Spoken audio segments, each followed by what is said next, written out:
What is up? It's Kenny G here, and today we're gonna be talking about a pain program I'm going through and their perspective on things and why I don't necessarily agree with their perspective on things. And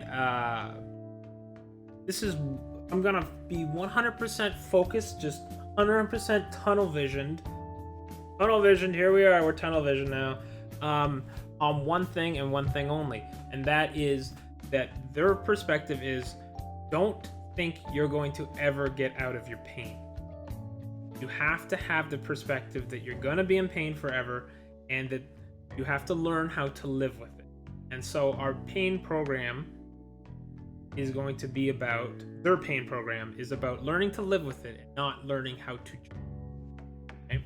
Because it's very, in my opinion, it is very short-sighted. It is extremely short-sighted.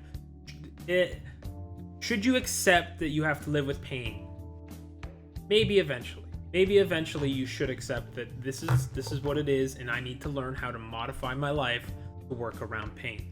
For example, you have a bad blown-out shoulder. You may have to learn how to work around your bad shoulder. Not lift heavy weights or ask people for help, or be willing to admit when things are outside of your comfort zone and bring in family members or friends to help you in those situations. I'm sure this is sense at least. However, that should not be step one. That should be step 156. Step one should be looking into what is your pain.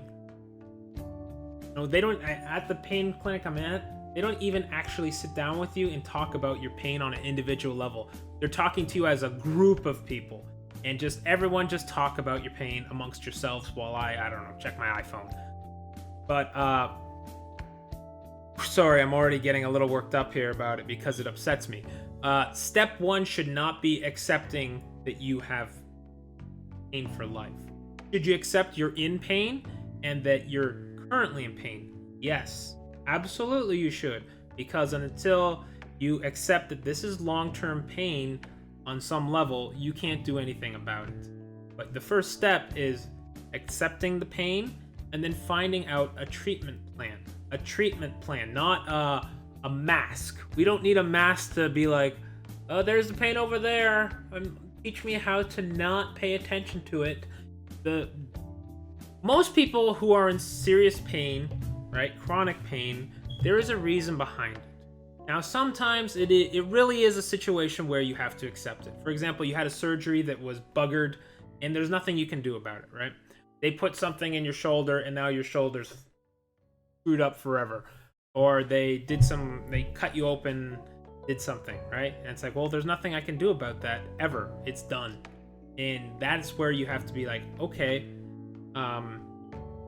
I have to accept it and work with it and modify my life, work around it. It doesn't mean your life's over. You gotta find a way to work around the pain, right? And that involves scheduling and all that type of stuff. Being in a good mood helps, of course. Having a positive perspective. If you think your life is over, then you're just going further and further down that spiral of depression, right? But anyways, to try to back up a bit and get back to what I'm trying to say, step one should be finding out what your pain is and then trying to have a way to treat it. So for example, in my case, and I'll use me specifically as the example, I'm suffering with CPPS. That's chronic pelvic pain syndrome. Now, chronic pelvic pain is been known to be treatable in a lot of people. Is it cured for everyone? No. But is it treatable? Yes, it is. But you have to take the steps to treat it. If you just sit around, you can't sit if you have CPPS. For example, I'm sitting right now, but I'm on like 16 pills a day. I'm sitting here on 16 pills a day. That's insane. Your life is basically surrounded by pills, popping pills all the time, right? So, I mean, step one, or I guess step two, after, acknowledging the pain is trying to find a way to treat it. And in my case, it is first addressing why you have the pain, right? And pain can be caused by a lot of things, and obviously some are, actual injuries, but a lot of them are not. You might be suffering long term. In my case, I'm suffering long term with pelvic pain, but the actual pelvic pain is not that I have an injury in the pelvis, right? And that's what people really struggle with to understand, is there's not actually like a wound, inside your pelvic region, and you're like, okay, I'm messed up, right? It's more like there is a reason. Okay, well, chronic pelvic pain is caused by your pelvis being in a state of chronic tension. Chronic tension means you never release tension. Imagine your fist. You take your fist and you close it. Hold your fist as tight as you can all the time. How long can you hold that before your hand is going to start aching, right? You might be able to hold it for 10 minutes. If you're real good, you could hold it for 10 minutes, maybe not even.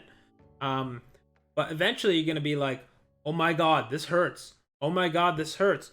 And then eventually your brain, if you held this for months and years, this tension would become the body's normal state, right? Your brain would be like, this is normal. This is normal. This is abnormal. I don't know what you're doing. You're trying to tell me to release this tension? No, it's supposed to be like this all the time, right? So that is CPEPS, if I can simplify it to the basic level. Now, why, right? Again, getting into the whole pain clinic, not asking why. The next step, or step 3, if you want to call it that, let's forget step numbers and just dive deeper into this and be like, why? The next step is, why am I doing this? And well, there's multiple reasons, right? It could be abuse. You were physically or sexually abused as a child, or it could be tension at work, or it could be both, or it could be tension between friendships and all that other stuff that it's like, or within your family, and you yourself not being able to manage expectations and not being able to cut out toxicity out of your life. And so all of these things keep stacking on top of each other. And this is why chronic pelvic pain comes on very slowly, because it starts like this. To go back to the fist example, it starts like this, a loose fist, and it's like, first of all, your pelvis is always a little tight because you're holding in stool, right? On top of that, it's holding up your organs. Literally, if you lost your pelvic floor muscles, you would be disemboweled. Your organs would, and I'm not trying to gross you guys out, but your organs would fall out of your body. Like your pelvic floor holds all of that in. So it has to be a little tight. So imagine it being like a loose fist, right? Like this. But then you get abused like this. And then your boss tells you you're shitty at work, and it's like this. And then your relatives start asking you, when are you having kids? And it's like this. And then it's like you're being criticized by grandparents for not doing what they did, and they think that life is so easy even though things are not easy. And it's like this, right? And then it's more and more, but because it's come on so slow, it is not, your brain is not like, okay, we need to do something now. It's like, no, that's normal.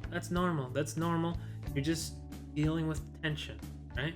And it'll keep doing this until you reach a breaking point where your body is like, oh my God, now we're in pain.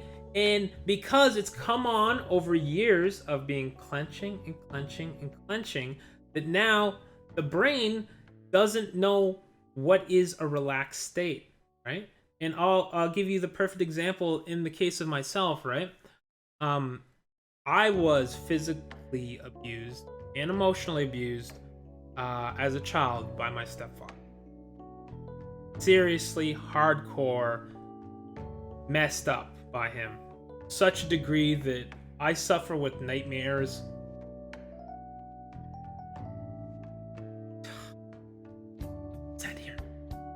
shoot on like a bi-daily basis. Okay?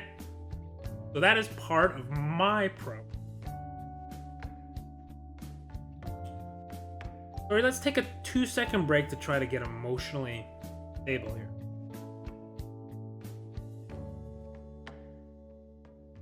So that's part of this tension, right?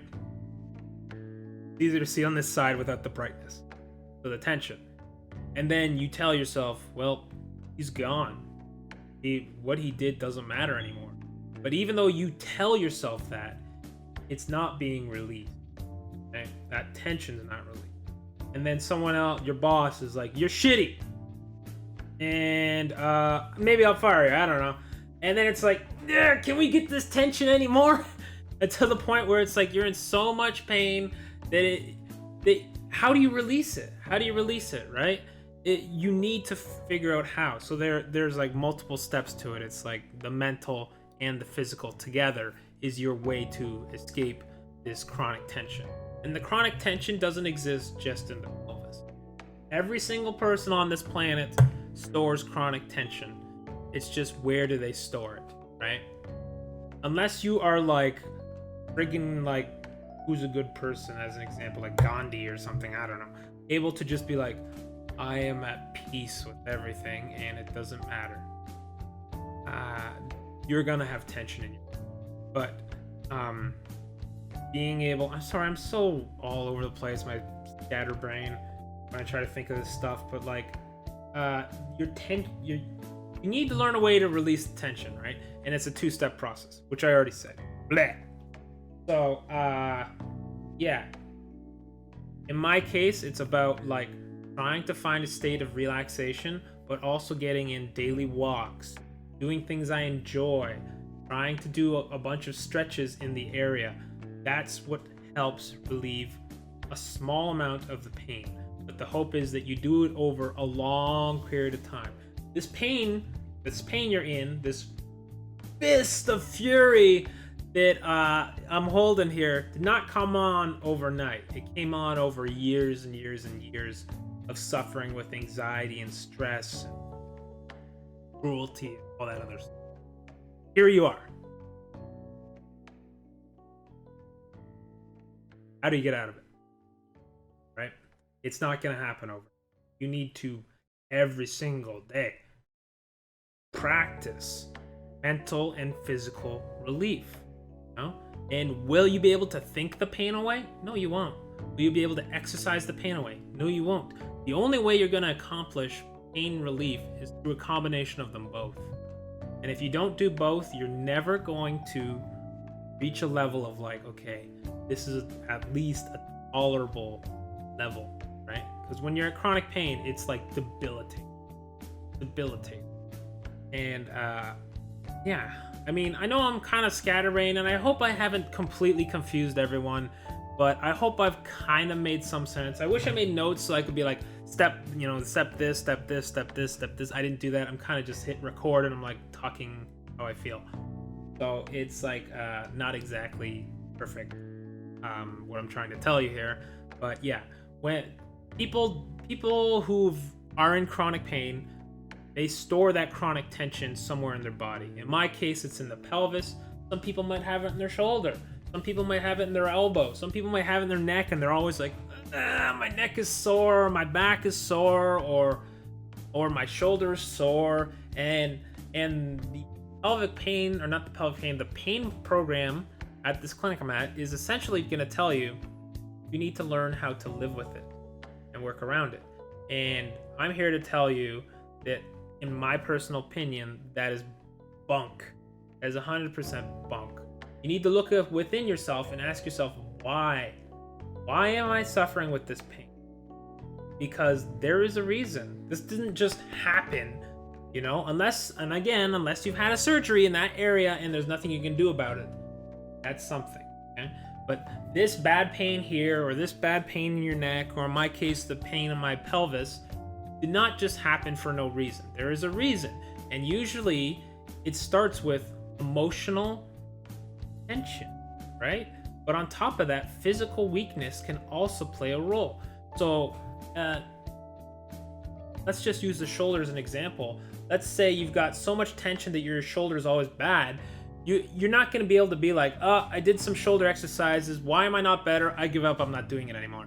That's not how it works. That's not how it works, and you're never going to get better if you think that's how it works. Your shoulder is connected to your neck, is connected to your spine, is connected to your trunk, your core muscles. They all work together. Do a little research about the way the body works, and you're going to see that when you try to put a load on your shoulders and your shoulder hurts, well, there's all these surrounding muscles that support the shoulder, right? And if they are not strengthened and loosened as well, not just strengthened, and that's a key thing I should touch on as well that I haven't mentioned, is it's not just about loosening, it's about strengthening at the same time, right? So it's loosening muscles surrounding your pain through stretches, strengthening them, strengthening the supporting muscles. So in my case, you don't strengthen the pelvic floor. The pelvic floor, if you strengthen it, you're just increasing the tension. You're not loosening tension, right? But you strengthen the supporting muscles, the hamstrings, the glutes, the abdominals, right?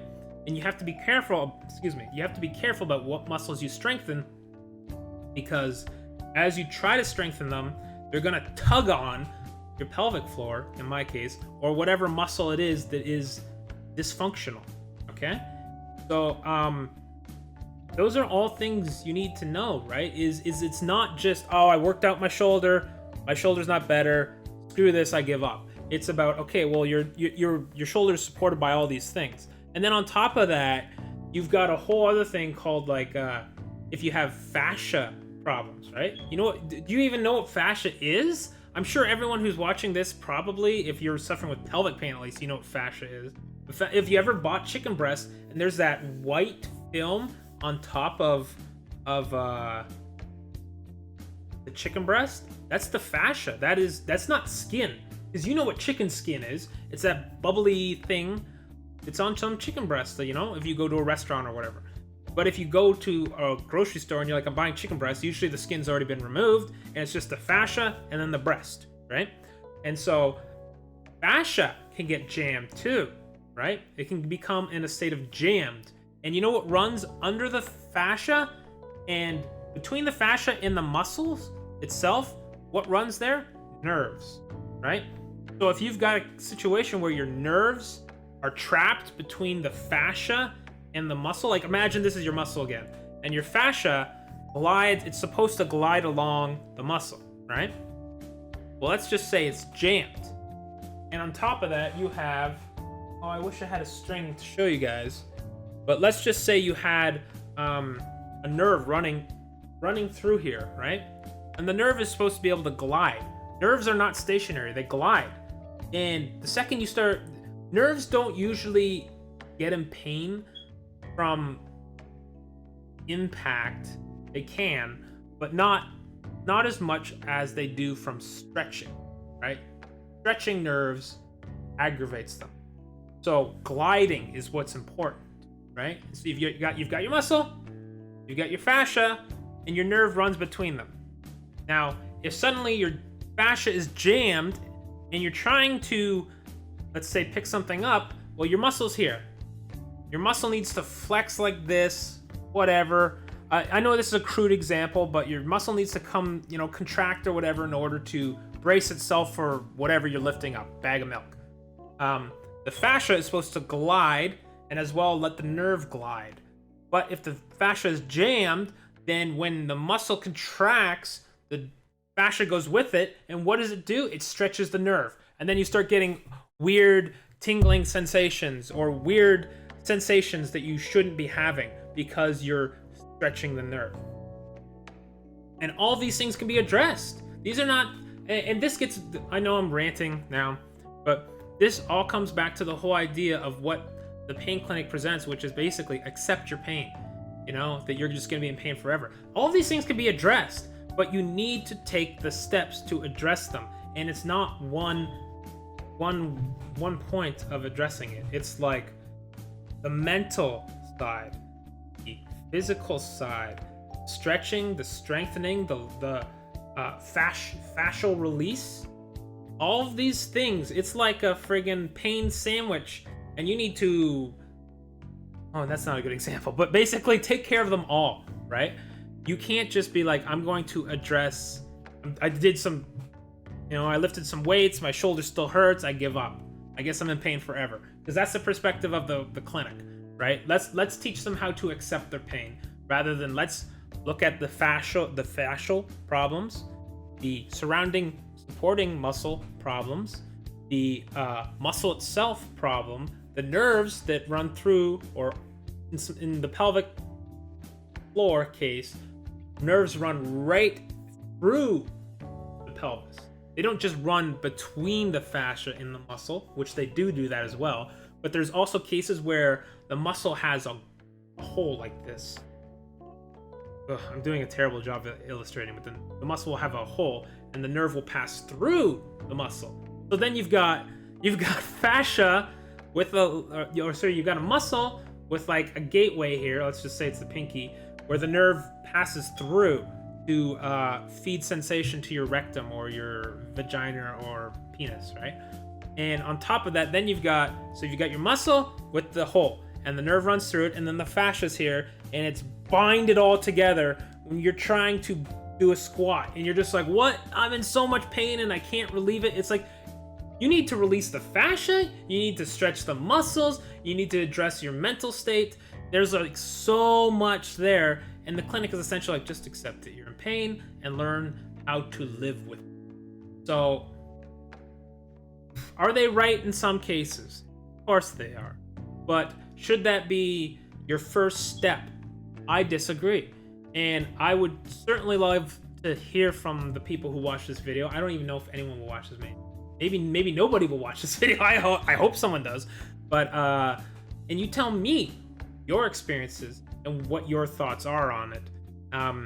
Again, I'm not a doctor, but I mean, do basic research about how your body works. I mean, if you've got chronic tension in your shoulder, it's not like a one thing. It's all the things.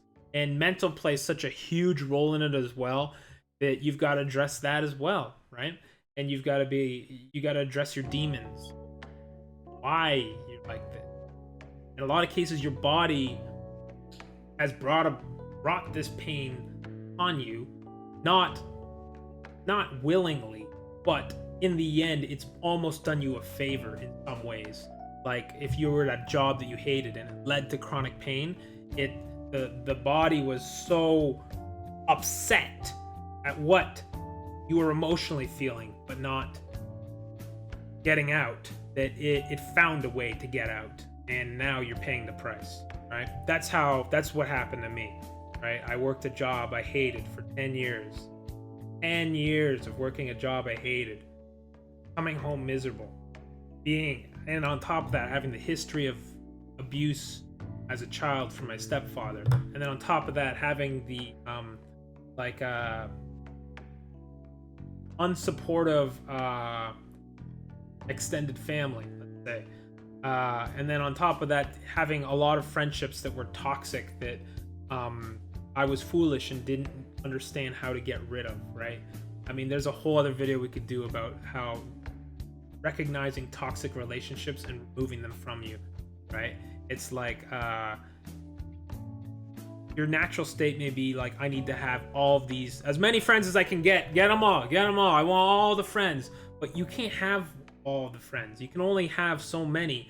And it's like, the more you have, the less valuable those relationships are. When you have like a tight group of like 10, let's say, at 5 to 10, I would even say 5 to 8.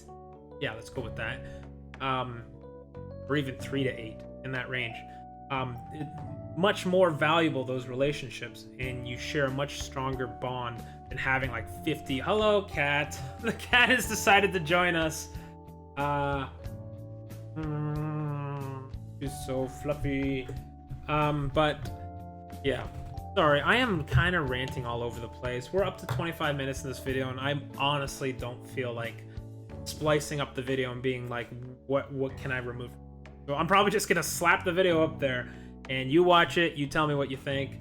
Cat hair everywhere now.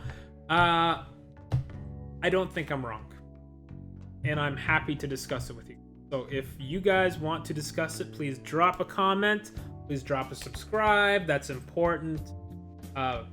Even more important than the subscribe, although I would appreciate it, is a like on the video, because a like on the video helps spread awareness. That's just the way YouTube works. The more likes you have, the more up in the search algorithm you are, the more likely more people are going to be exposed to the information. So even if you don't want to subscribe to the video, sort to the channel, that's okay. I understand. But a like definitely goes a long way. So please consider that. And if you want to drop a comment, let's have a discussion, because I'm happy to discuss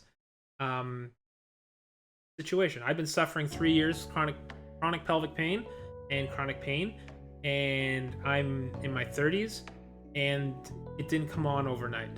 Okay, and in anyone who is suffering with chronic pain, it didn't come on overnight for you either. You just need to look a little deeper. Anyways, that's all for now. Thanks for watching. Kenny G out. That was a weird ending. That was a weird ending, wasn't it? Yeah, guys.